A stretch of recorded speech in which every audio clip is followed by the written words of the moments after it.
누가복음 18장 1절에서부터 8절까지 말씀입니다. 신약성경 누가복음 18장 1절에서부터 8절까지 말씀, 저와 여러분이 한 절씩 교독하도록 하겠습니다. 제가 먼저 읽겠습니다. 예수께서 그들에게 항상 기도하고 낙심하지 말아야 할 것을 비유로 말씀하여 하나님을 두려워하지 않고 사람을 무시하는 한 재판장이 있는데, 그 도시에 한 과부가 있어 자주 그에게 가서 내 원수에 대한 나의 원한을 풀어주소서 하되,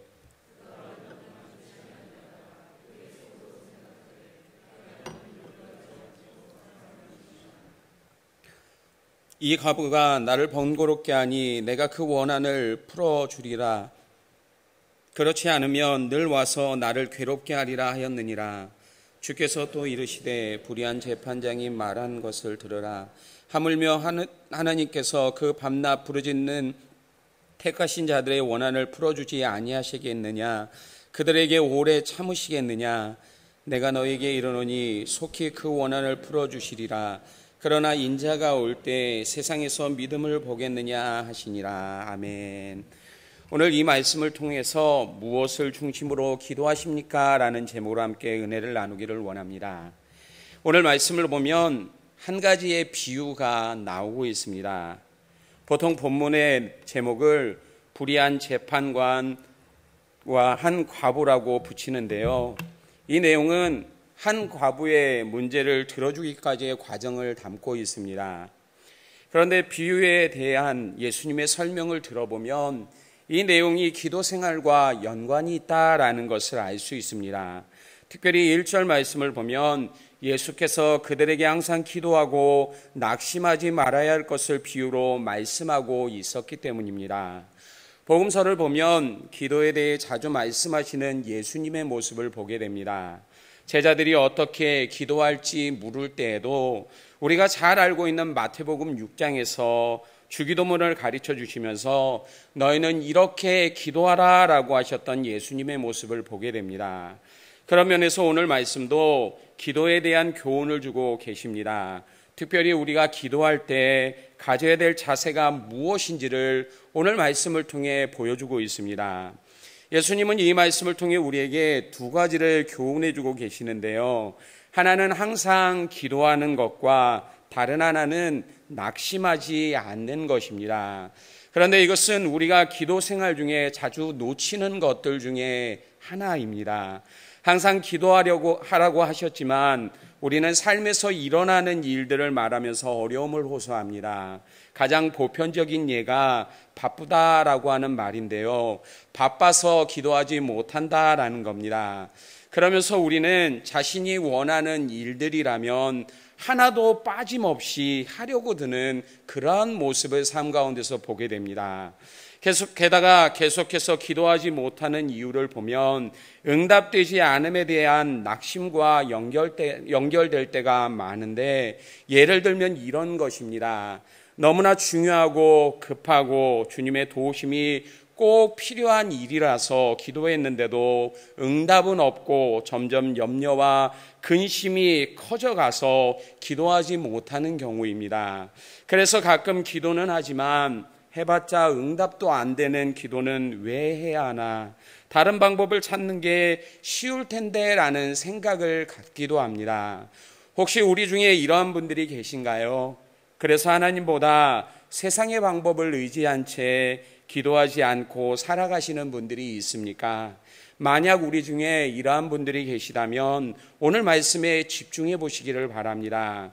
그리고 기도하면서 우리가 놓치고 있었던 것이 무엇인지를 생각해 볼 수 있기를 바랍니다.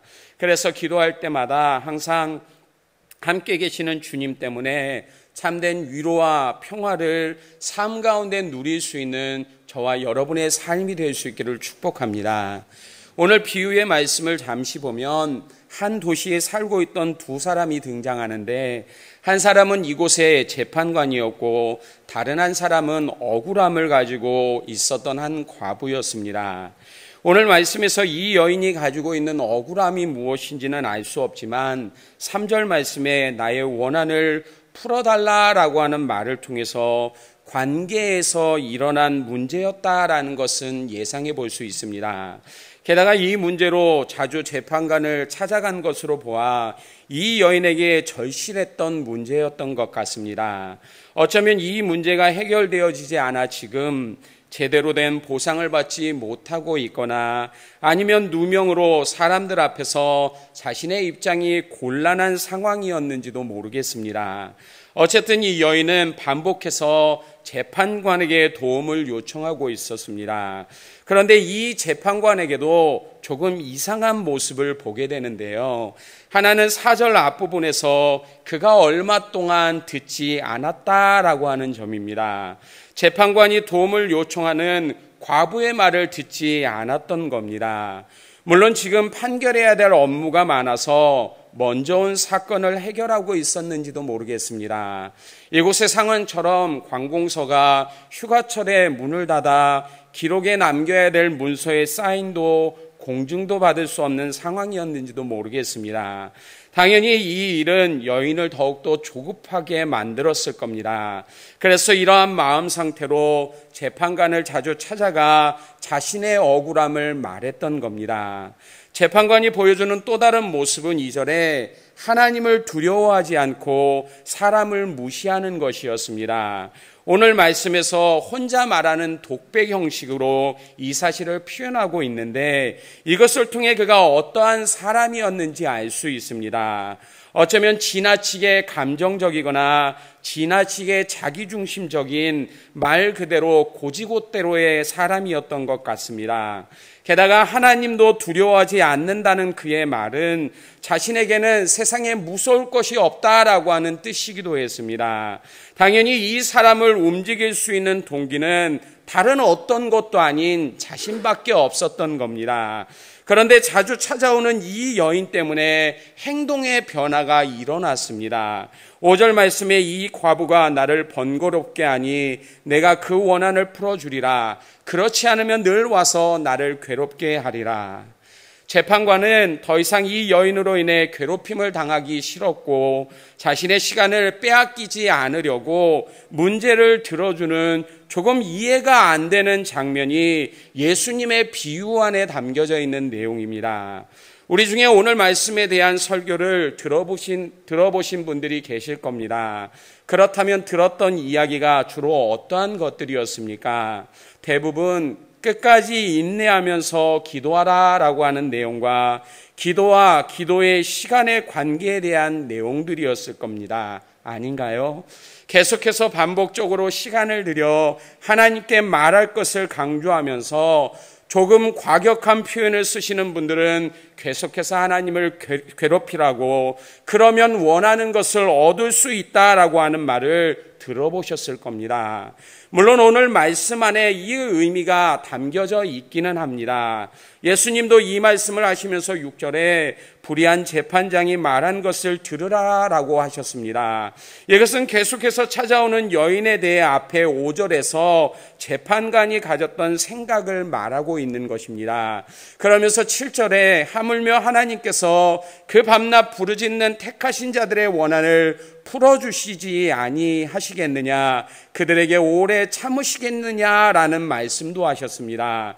여기서 하물며라는 이 단어는 앞의 사실이 그러하다면 뒤의 사실도 말할 것도 없다라는 의미를 가지고 있습니다. 이 내용들을 모두 다 종합해 본다라면 기도는 끝까지 인내하고 하나님이 응답하여 주실 때까지 기도하면 반드시 하나님도 응답해 주신다라고 하는 결론을 얻게 됩니다. 아닌가요? 그런데 여러분, 지금까지 기도할 때마다 모든 일에서 하나님의 응답을 경험하셨습니까?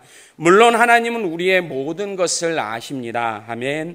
이 말은 우리의 필요에 대해 가장 좋은 것이 무엇인지를 알고 계심을 나타내는 말입니다. 그래서 갈라디아서 4장 4절에서 때가 참에라는 표현대로 하나님이 가장 적당할 때 구원자이신 예수님을 이 땅에 보내셨던 것처럼 우리의 간구에도 동일하게 역사하실 수 있는 분이심을 나타냅니다. 이것은 지금도 우리의 기도 중에는 응답될 때를 기다리는 진행형의 기도 내용도 있음을 의미합니다. 그러나 우리 안에는 왠지 응답되지 않는 기도도 있습니다. 물론 그 이유 중 하나를 우리는 야고보서에서 찾아볼 수 있는데, 야고보서 4장 2절과 3절 말씀에 너희가 얻지 못함은 구하지 아니하기 때문이요 구하여도 받지 못함은 정욕으로 쓰려고 잘못 구하기 때문이다 라고 말합니다. 이것은 하나님의 뜻과 상관없이 우리의 욕심을 위해 구하게 될 때 원하는 대로 응답되지 않음을 말하고 있습니다. 그렇다면 아직도 응답받지 못하는 기도 중에는 이 안에 포함되는 것들도 있다라는 뜻이겠죠. 물론 예수님이 가르쳐 주신 기도는 하나님의 나라와 영광에 초점이 맞춰져 있습니다. 그러나 우리의 기도는 대부분 자신의 필요에 대한 하나님의 응답을 구하는 기도일 때가 많습니다.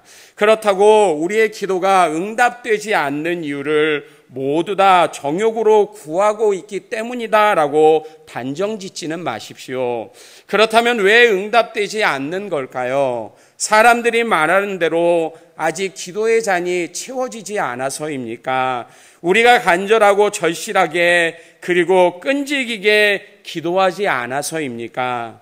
물론 인내하며 끈질기게 기도하는 것이 맞습니다. 그러나 오늘 말씀을 보면 이것이 기도의 핵심이 아님을 보게 됩니다. 그렇다면 오늘 말씀이 보여주는 기도의 가장 중요한 핵심이 무엇입니까? 8절에서 그의 답을 발견할 수 있는데 우리 같이 이 말씀을 함께 읽어보도록 하겠습니다. 같이 읽겠습니다. 내가 너희에게 이르노니 속히 그 원한을 풀어주시리라. 그러나 인자가 올 때 세상에서 믿음을 보겠느냐 하시니라. 여기서 속히 그 원한을 풀어주시리라 라고 하는 이 말은 하나님이 우리의 기도를 듣고 응답하여 주신다라는 의미입니다.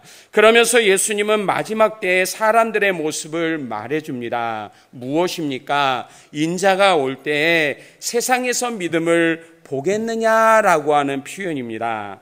앞에서 우리는 잠시 야고보서에서 나오는 기도에 대한 말씀을 보았는데 이곳에는 기도에 대해 또 다른 중요한 가르침이 나오고 있습니다.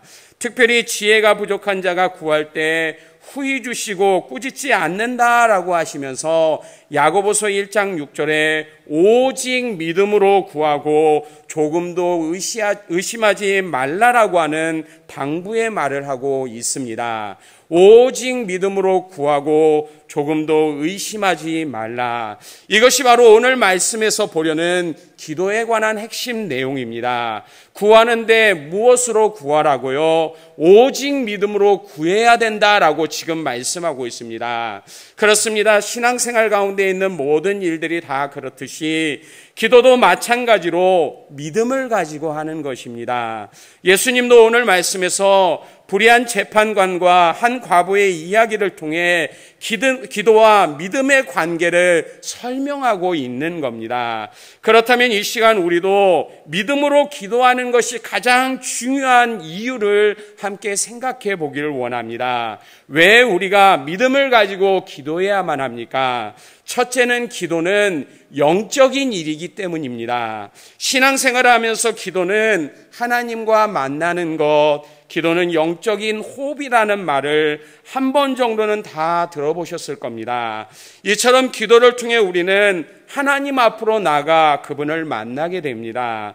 게다가 기도는 우리의 영적인 호흡이기에 데살로니가전서 5장 17절에 쉬지 말고 기도하라 라고 권하고 있습니다. 그렇다면 우리는 어떻게 하나님 앞으로 나아갈 수 있나요? 단순히 기도하면 가능한 것입니까?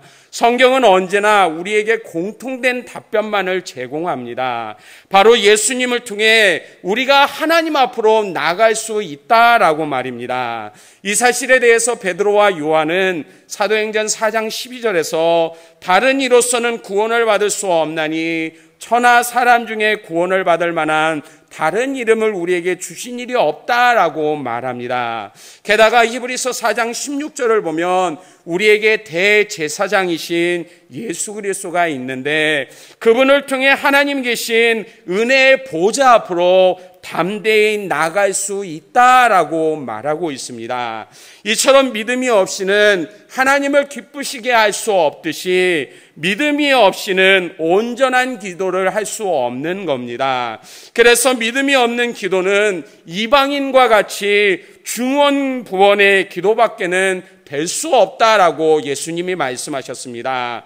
당연히 그 속에서 하나님의 인도하심을 경험할 수 없고요, 신실하신 하나님도 발견하지 못하게 되는 겁니다. 참 안타까운 모습이 아닙니까?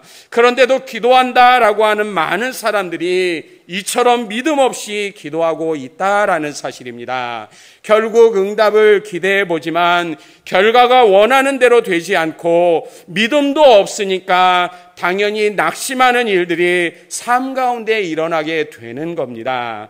그래서 예수님이 잡히시기 전 감람산에서 기도하시면서 제자들에게 이러한 말씀을 하셨습니다. 누가복음 22장 40절의 말씀인데요. 그곳에 이르러 그들에게 이르시되 유혹에 빠지지 않게 기도하라. 게다가 46절에서도 이르시되 어찌하여 자느냐, 시험에 들지 않게 일어나 기도하라 라고 하셨습니다. 기도하라 라고 말씀하시는 예수님이 유혹에 빠지지 않도록, 그리고 시험에 들지 않도록 제자들에게 기도할 것을 지금 당부하고 있습니다.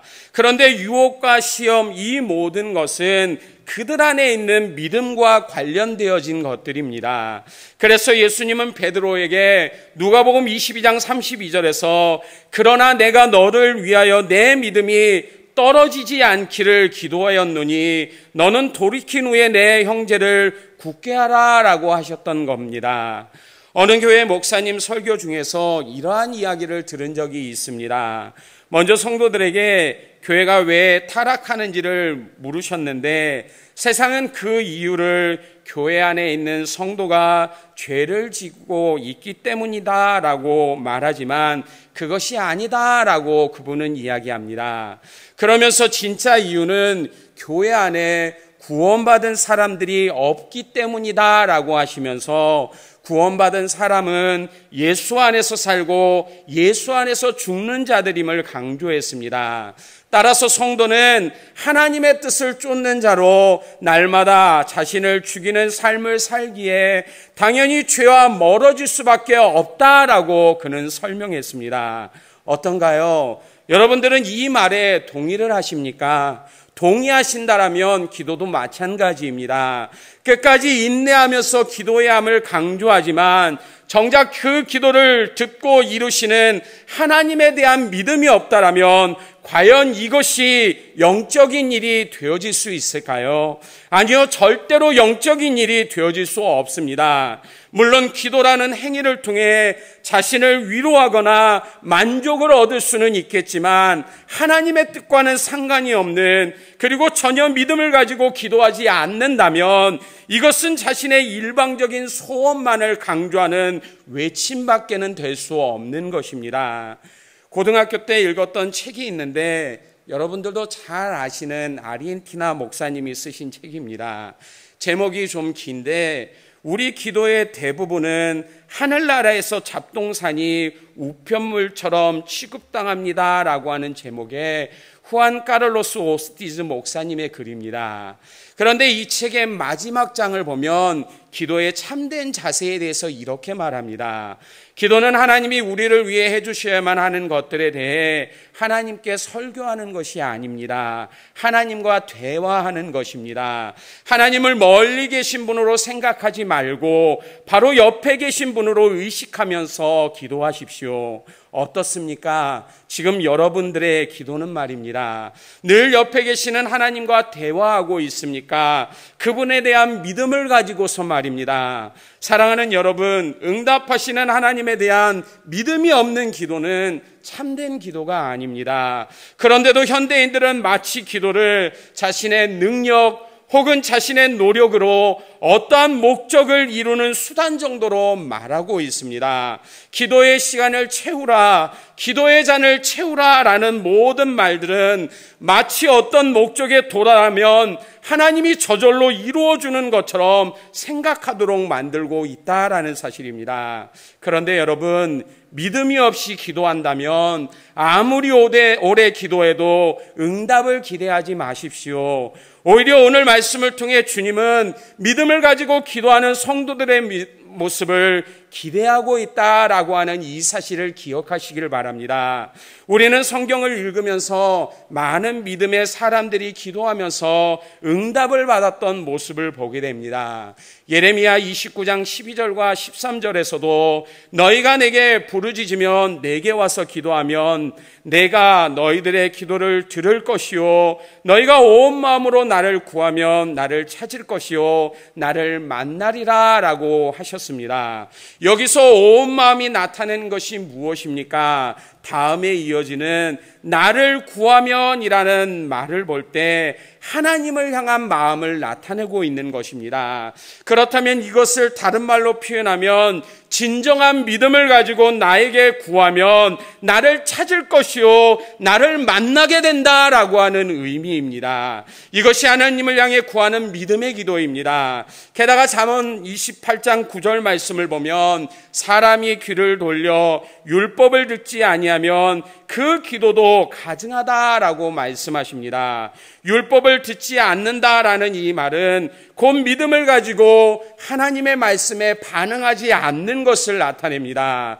이처럼 믿음이 없이 구하는 기도는 하나님 앞에서 가증한 것이 된다라는 사실을 기억하십시오. 게다가 좀 더 확장해서 생각해 보면 믿음이 없이 기도하고 있다면 우리의 영적인 삶도 온전하지 않다라는 것을 깨달을 수 있기를 바랍니다. 그 이유가 다음에 생각해 볼 주제 안에 있는데요. 두 번째로 기도를 통해 하나님을 온전히 알아가는 것이기 때문입니다. 그래서 우리에게는 반드시 믿음이 필요한 겁니다. 앞에서 말했듯이 기도는 하나님을 만나는 시간으로 단순히 일방적으로 나의 생각과 요구만을 말하고 끝나는 시간이 아닙니다. 그런데도 우리의 기도는 대부분 이러한 경우일 때가 많습니다. 게다가 마치 누구에게 분풀이라도 하듯이 일방적으로 쏟아내는 분들도 계시는데 이렇게 기도해야 후련하다라고 말을 합니다. 그런데 여러분, 이것은 올바른 기도의 자세가 아닙니다. 하나님은 우리가 분풀이로 때리는 샌드백이 아니기 때문입니다.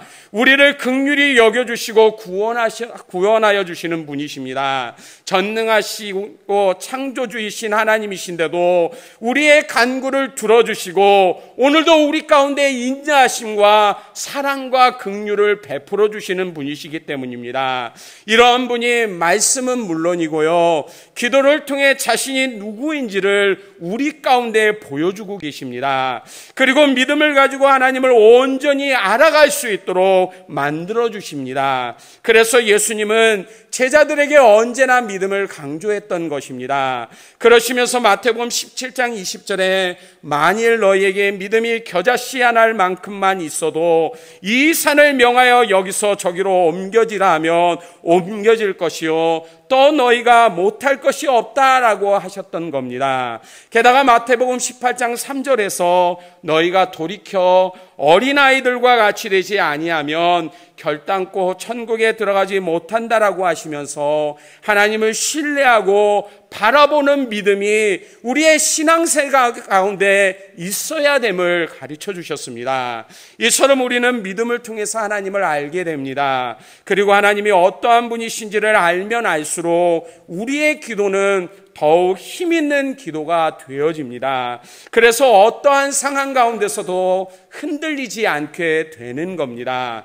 기도 가운데 더욱 크고 위대하신 하나님을 만날 수 있기 때문입니다. 이 믿음이 우리의 신앙생활의 기초가 되어야만 합니다. 어떠한 일을 행할 때도 물론이고요, 특별히 오늘 말씀처럼 기도할 때에도 우리는 믿음을 바탕으로 기도할 수 있어야만 합니다. 그렇다면 오늘 말씀을 통해 우리의 삶에 적용해 볼 몇 가지가 있는데요. 첫째는 낙심하지 말고 끝까지 하나님을 의지하는 것입니다. 이것이 오늘 말씀에서 과부가 보여주고 있는 모습이기도 합니다.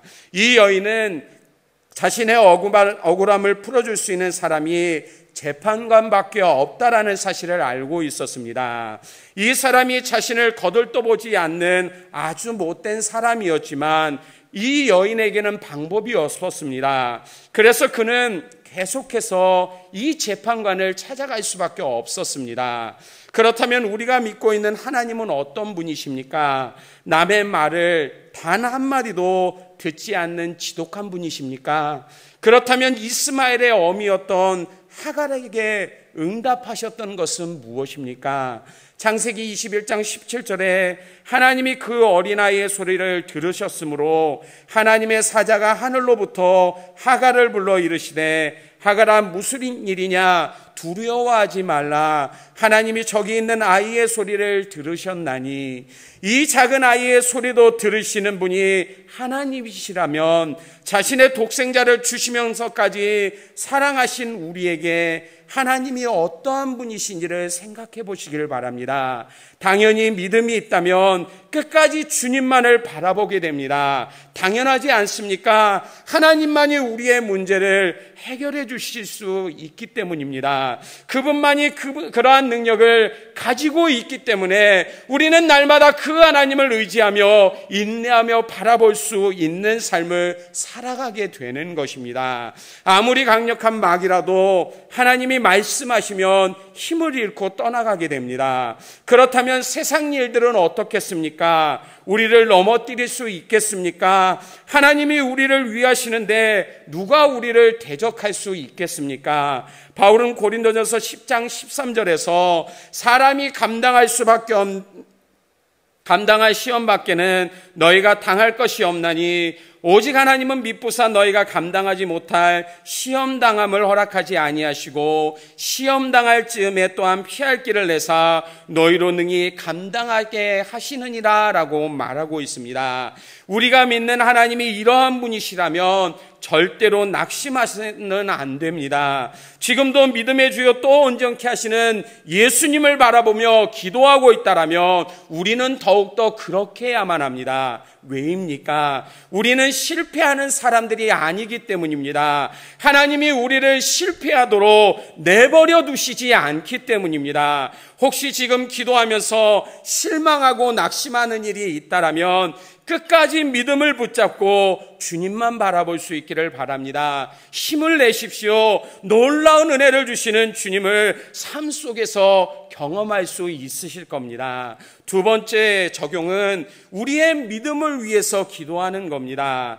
우리 같이 조금 길지만 오늘 본문 7절과 8절 말씀을 함께 읽어보도록 하겠습니다. 같이 읽겠습니다. 하물며 하나님께서 그 반납 부르짖는 택하신 자들의 원한을 풀어주지 아니하시겠느냐? 그들에게 오래 참으시겠느냐? 내가 너에게 이르노니 속히 그 원한을 풀어주시리라. 그러나 인자가 올 때 세상에서 믿음을 보겠느냐 하시니라. 아멘. 이 말씀은 하나님이 응답하시는 것과 반대로 사람들이 가지는 믿음을 말하고 있습니다. 속히 원한을 들어주시는데 세상에서 믿음을 보겠느냐라고 말입니다. 새번역 성경에서 이 부분을 그러나 인자가 올 때 세상에서 믿음을 찾아볼 수 있겠느냐라고 번역하고 있습니다. 믿음을 찾아볼 수 없다라는 말이겠죠. 이런 일들은 여러 가지 삶의 문제 때문에 우리 안에 나타나는 모습일 것입니다. 특별히 믿음이 식어져 갈 때 말입니다. 물론 이유는 여러 가지이지만 가장 커다란 원인은 영적인 문제이기에 대적자인 마귀에게서 가장 큰 원인을 찾을 수 있습니다. 바로 세상을 지배하는 마귀가 자신의 능력과 힘을 사용하여 성도를 흔들어 넘어뜨리기 때문입니다. 이 일은 가정에서 일어날 수 있고요, 삶의 터전에서도 그리고 관계에서도 일어날 수 있는 일들입니다. 어쩌면 우리와 전혀 상관없는 그러한 상황 가운데서도 벌어질 수 있는 일입니다. 무슨 말입니까? 세상은 온통 우리의 믿음을 흔들고 넘어뜨리는 것으로 가득하다라는 말입니다. 당연히 이곳에서 계속적인 영향을 받게 된다면 우리의 믿음도 힘을 잃어버리게 됩니다. 이것이 롯의 경우였습니다. 베드로후서 2장 7절을 보면 롯이 무법한 자들의 음란한 행실로 말미암아 고통을 당하고 있었기 때문입니다. 소돔과 고모라의 죄악이 그의 삶에 영향을 미쳤음을 보여주는 겁니다. 그러므로 우리는 많은 기도 제목 중에서도 제일 먼저 자신의 믿음을 위해 기도해야만 합니다. 그래서 이것을 통해 하나님을 온전히 바라볼 수 있어야만 합니다. 이렇게 할 때 우리는 온전한 기도를 하나님께 드릴 수 있고요, 능력의 하나님을 기도 가운데 경험할 수 있게 되기에 참된 기쁨으로 충만한 삶을 살아갈 수 있게 됩니다. 점점 세상에서 믿음을 찾아볼 수 없습니다. 그래서 기도는 하지만 응답하시는 하나님에 대한 신뢰도 의지함도 없이 꽁 잡는 게 매라고 단순히 기도라는 방법을 통해 자신이 얻으려는 유익만을 추구하는 모습을 우리 가운데 보게 됩니다. 그런데 여러분, 이것은 하나님을 온전히 아는 사람들의 기도가 아닙니다. 게다가 오늘 말씀이 보여주는 의미도 아닙니다. 믿음을 보겠느냐는 주님의 말씀대로 믿음을 가지고 하나님 앞에 설 수 있는 여러분들이 될 수 있기를 바랍니다. 믿음을 가지고 기도하십시오. 그래서 응답되고 안 되고가 나의 기도의 중심이 아니라 우리의 기도를 언제나 듣고 계시는 하나님으로 위로를 얻는 여러분의 삶이 되어질 수 있기를 바랍니다. 이러한 삶을 통해 언제나 나에게 가까이 계시는 하나님을 만날 수 있는, 그리고 그분의 음성을 들을 수 있는, 그래서 나의 삶이 하나님의 은혜로 충만해질 수 있는 이러한 복된 삶이 우리 가운데 있기를 소망합니다. 오늘도 이러한 믿음을 가지고 하나님을 바라보시며 날마다 임재하시는 그분을 통해 우리의 삶이 회복되어지는 놀라운 능력을 경험할 수 있기를 주님의 이름으로 간절히 축복합니다. 기도하겠습니다.